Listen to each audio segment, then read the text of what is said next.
Quero manifestar aqui a minha alegria e a minha gratidão pelo convite.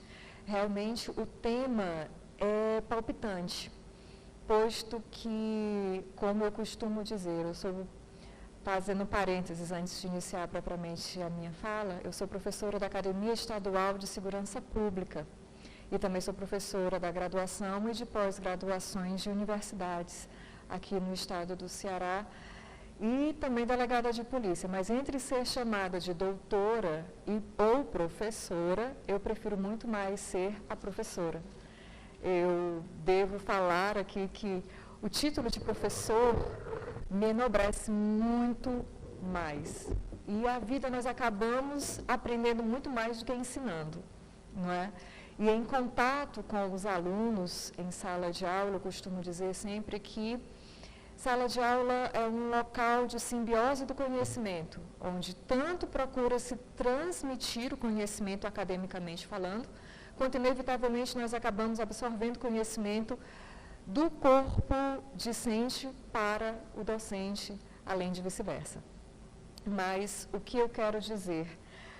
Brilhante a explanação da professora Ana Carmen, posto que ela apresentou para a gente os aspectos teóricos das possibilidades dos crimes que podem acontecer, em que infelizmente todos nós estamos sujeitos a isso. Não existe vacina, não existe blindagem, não existe impedimento para situações desagradáveis como a que a professora nos contou, né? E o que eu costumo dizer dentro de sala de aula, é isso que eu gostaria de retomar ao início da minha fala.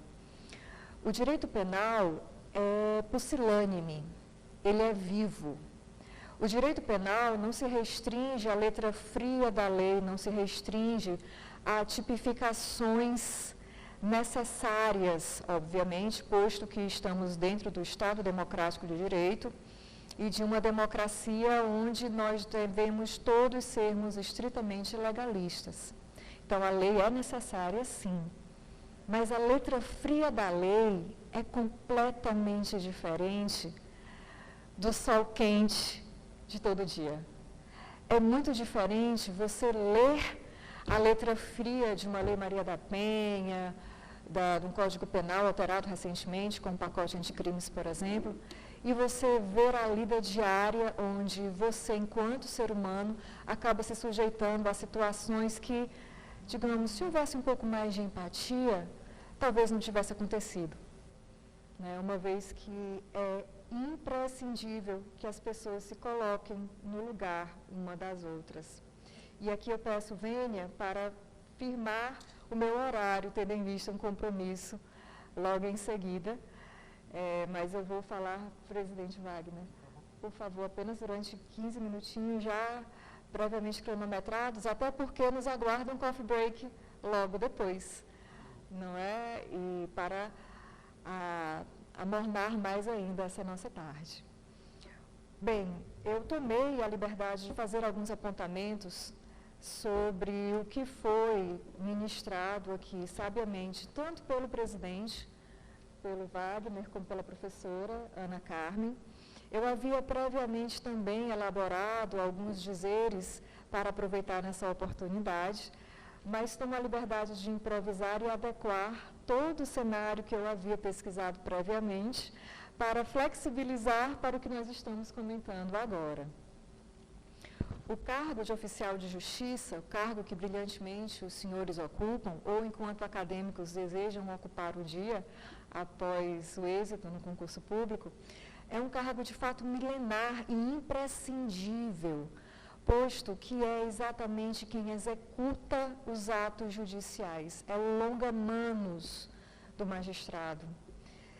E eu me solidarizo ao sindicato, uma vez que é inadmissível a extinção de um cargo de tamanha importância. E a gente que lida diariamente em delegacias e acompanha a necessidade do desenvolvimento dos atos processuais, é importantíssimo também, como eu havia conversado antes com o presidente Wagner, antes de entrar aqui, a necessidade de dar autonomia para conferir efetividade ao processo através do atuar de vocês enquanto oficiais de justiça. quantas e quantas vezes, como titular de delegacias no interior do estado, eu recebi o oficial de justiça que vinha cumprir um mandado judicial, que vinha me fornecer, me pedir ajuda para uma conduta, para fortalecer o cumprimento daquele mandado. E eu sempre me colocando no lugar do colega, sempre podia, no que era possível, ou até mesmo no que me era impossível, mas possível a outro colega, acionar a rede de contatos, acionar o network, para que a gente possa também trabalhar irmanados em prol da efetividade, em prol da efetivação da justiça. Nos foi apresentado aqui pela professora Ana Carmen estatísticas estarrecedoras que, lamentavelmente, apenas reforçam para a gente que o Brasil realmente é um país hostil e violento para se viver enquanto ser humano do sexo feminino. Tendo em vista a violência de gênero, a violência doméstica que assola a todas as mulheres. E o pior, que devo confessar, é a violência mais dolorosa, porque é a mais frustrante. E, novamente, faço um parênteses para falar sobre a minha lida diária. Eu iniciei o meu trabalho como delegada de polícia como titular em delegacias municipais no interior do estado, e foi onde eu encontrei o meu primeiro feminicídio, em 2009. O primeiro feminicídio que eu tive que me deparar não levava essa qualificadora, não tinha esse título ainda.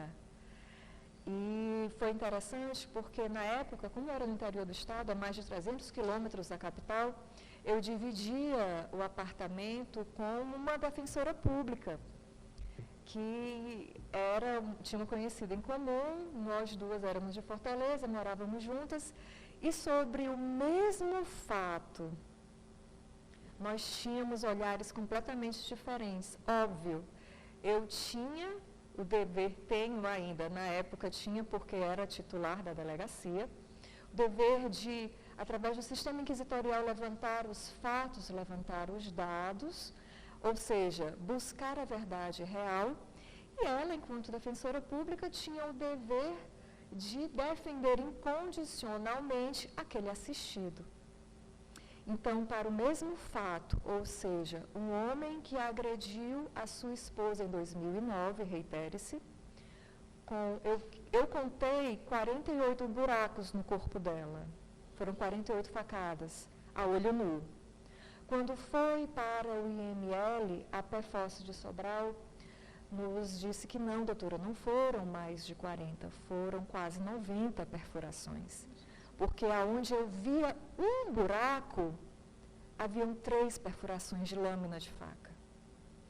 E como foi um crime próximo à hora do almoço, e ele correu atrás dela, então aspergia marcas de sangue, indicando o movimento da vítima fugindo do seu algoz. E no momento do interrogatório, ele languidamente olhou para mim e falou: doutora, para mim não era a mulher, era um travesseiro onde eu estava descontando a minha raiva. Ou seja, não era a esposa a quem ele fez votos de amar, respeitar, ser fiel na alegria, na tristeza, na saúde, na doença, perante o padre, perante o juiz. Não era a mãe da sua filha. Era um travesseiro onde ele estava descontando a sua dor, onde ele estava descontando a sua raiva. E ele ainda olhou para mim com uma cara cínica e disse: doutora, a senhora sabe que aqui no interior, chifre é um negócio reimoso. Se não fosse tétrico, eu riria, porque foi espontâneo a forma com que ele falou. Eu olhei para ele e disse: pois você vai ficar com a sua reima, bem presozinho, bem distante da sociedade. Porque se houve a traição, como o senhor alega, porque não foi nada provado, se houve a traição, cada um segue sua vida. Não existe posse, manipulação ou propriedade de quem quer que seja. E aí entramos num termo muito usado pelo universo feminista, que se chama o empoderamento. O empoderamento, na verdade, é um estrangeirismo, é uma tradução livre feita pelo estudioso Paulo Freire, onde ele traduz empowerment, uma palavra em inglês, para tomar poder sobre si mesma. Infelizmente, dados alarmantes sobre a violência feminina acontecem exatamente pela falta de poder sobre si que as mulheres tenham. Porque o empoderamento nada mais é do que, além de tomar para si o poder de decidir o que é melhor para a sua vida, significa também ser sujeito de direitos e obrigações, e não um mero objeto para satisfação alheia. Interessante, senhores, senhoras, que além da titularidade de delegacias municipais, eu passei pela delegacia da criança e do adolescente, passei pela delegacia de narcóticos, pela delegacia de homicídios, passei e voltei agora para a delegacia de proteção ao turista, passei pela delegacia da Aldeota, do Pirambu, pelo 2º, pelo 7º, pelo 11º, por uma, digamos, uma gama de delegacias onde eu trabalhei ordinária e extraordinariamente. E era muito curioso porque quando, sobretudo em momentos flagranciais, que a gente ia entrevistar as partes, tomar o depoimento das testemunhas e interrogar o acusado, era muito comum que o acusado se resignasse ao direito constitucional de permanecer calado. E eu assim consignava nos autos. Que perguntado a ele tal e tal, respondeu que deseja permanecer calado. E assim seria, assim foi, respeitando o seu direito. Interessante que quando chegava na delegacia de defesa da mulher, o agressor sempre queria falar. E assim como esse caso que eu contei para vocês, o primeiro feminicídio, haviam outros casos onde o homem falava, eu bati nela sim, porque ela cozinha muito mal. Sim, eu bati nela porque eu li um comentário que alguém fez para ela no Facebook. Ou seja, você ouvia violações à integridade física de um outro ser humano por motivos banais. Mas porque ela é um objeto para a minha satisfação, ela não pode ter vontade, ela não pode ter desejos, ela não pode continuar a sua vida, porque mulher minha não será de mais de ninguém. Infelizmente, são comentários desabonadores, são comentários humilhantes, são comentários inferiorizadores que nós presenciamos. Eu começo a fazer um parênteses e não fecho. Voltando à história do feminicídio, em 2009, eu mencionei que morava com a defensora pública, que tinha o dever constitucional de defender aquele assistido a dela, não custasse o que custasse, nem que fosse para reduzir a pena. Ela, em debates comigo na hora do jantar, nós sentadas à mesa, e eu defendia que aquele homicídio, lembrando, não havia a figura do feminicídio, que foi instituída apenas em 2018, nós estávamos em 2009, eu procurava dizer, doutora, isso foi um homicídio qualificado, duplamente, triplamente qualificado. E ela dizia, não, foi um homicídio privilegiado, tendo em vista a violenta emoção. E aí nós partíamos para a dialética, partíamos para o diálogo, para o debate, onde eu dizia, minha colega, a senhora do sexo feminino também. Ora, não existe mais a legítima defesa da honra. Não existe mais essa questão de que em briga de marido e mulher ninguém mete a colher. Não existe mais. E graças a Deus o legislador em 2018 tornou essa tendência jurisprudencial uma realidade legal.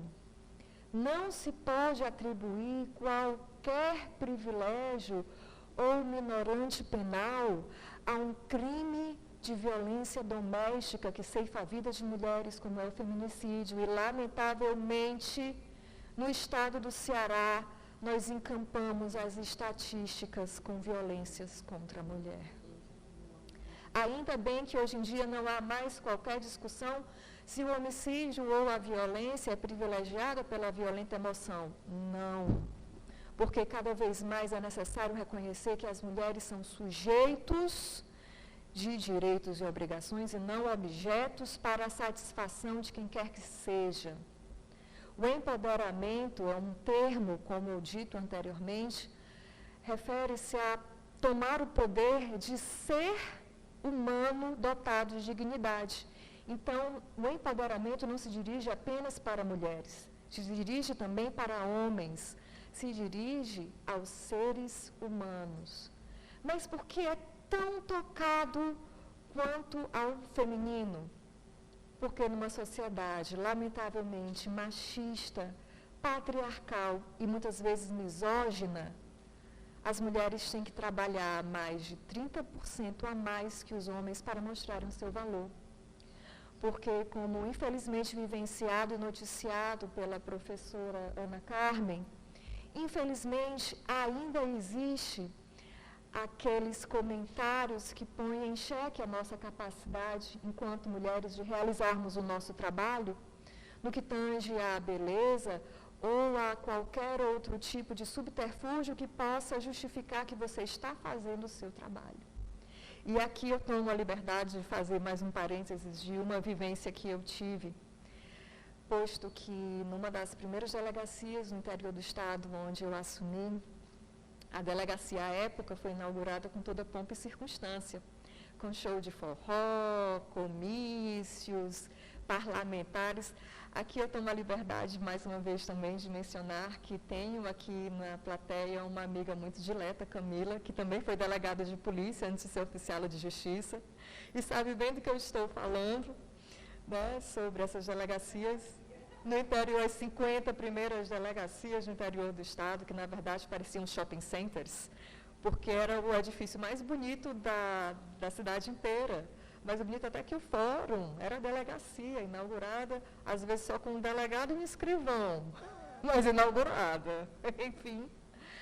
E aí, diante das câmeras, diante de toda aquela pompa e circunstância, um político, do qual não declinarei nome, diante daquela multidão que assistia à inauguração, parabenizava o município pela nova delegacia, parabenizava pelo recebimento da viatura, que era uma Hilux SRV do ano, e todo aquele escarcéu que havia diante da inauguração de um prédio público na época. E ele olhou para mim e disse: agora os índices de violência irão diminuir.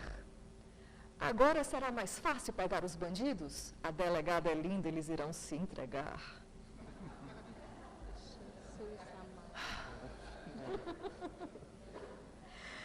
Eu tive que sorrir. Eu tive que sorrir e dizer, bem, o trabalho será desenvolvido de acordo com a legalidade, nós queremos diminuir os índices de violência, sim, com a aplicação da lei e o restabelecimento da ordem.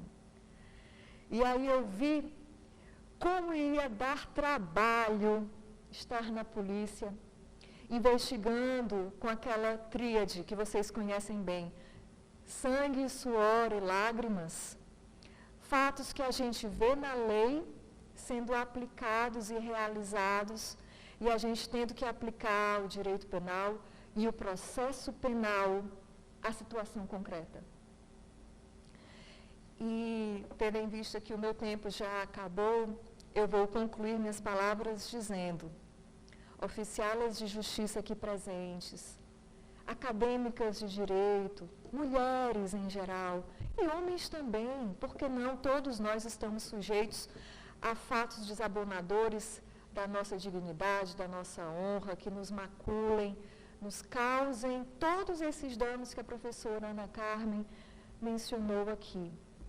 Empoderem-se, corram atrás dos seus direitos, digam não quando assim sentirem, ou concedam se assim também sentirem, porque somos seres humanos dotados de direitos e obrigações, não somos objetos, somos seres humanos que tanto podem causar o assédio, como podem sofrer o assédio, e tudo isso poderia ser resolvido através de uma palavra-chave, empatia.